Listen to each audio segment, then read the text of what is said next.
Thanks very much, Hannah, and thank you all. It's lovely to see you. Congratulations to all the award winners, and a big apology from me to start with. I'm not going to be here for the awards because I've got to go and catch a train.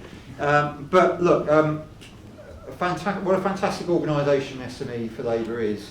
We have the rolling reminder of the wonderful dinner that we were all at just a few weeks ago, where Keir gave that inspiring address to us about how Labour has become that party of business, about how we are taking on the Conservatives on ground that I think until quite recently perhaps was quite challenging for us.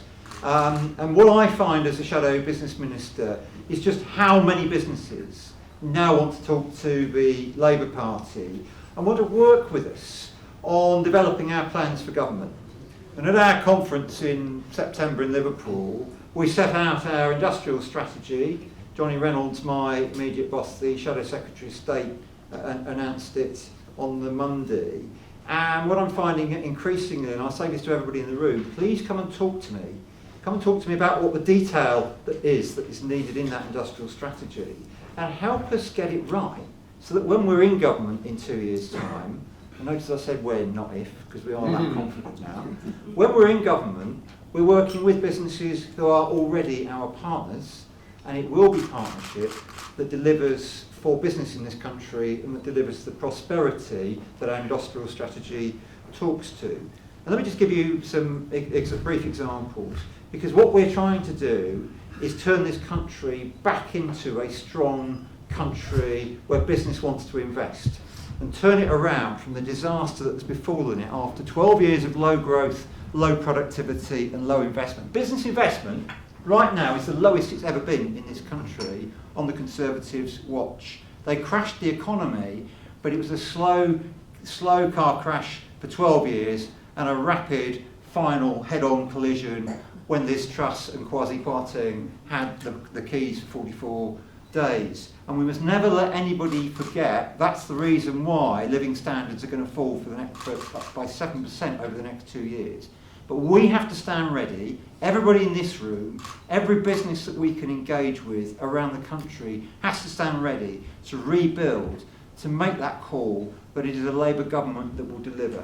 And just some examples for our wonderful SME communities. We've got Small Business Saturday coming up this weekend. I'm going to Penistone and Stocksbridge, one of our key target marginals, on Friday to help them celebrate. I'll be touring small businesses in my constituency on Saturday. But three to take away before I finish.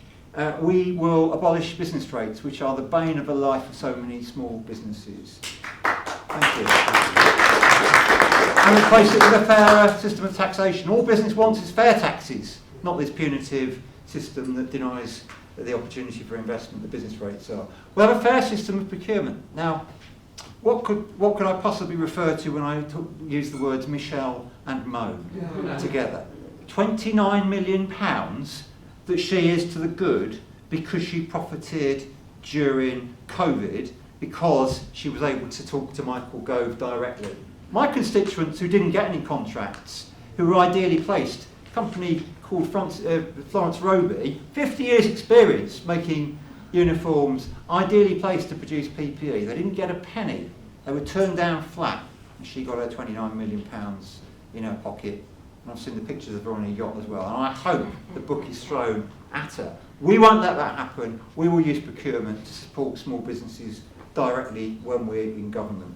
And then finally, the announcement this week in the run-up to Small Business Saturday, we're going to act on late payment once and for all. We're going to require big businesses to report on their late payment practices, on how they pay their small business suppliers in particular. It's one of the biggest problems that faces small businesses. Something that happened to me when I was in business, something my wife still has to put up with large multinationals who take 6, 8, 9 months to pay her sometimes, and it's something people in this room are familiar with. So look, that's just 3 to take away. Policies we developed in partnership already with the business community. We know they're the right policies because businesses are telling us they're the right policies. That is how we will work in government. That is a plan for business, for a Labour government. It is a plan that shows we really are that party of business, and it's a plan that shows that Labour is ready. Thank you very much.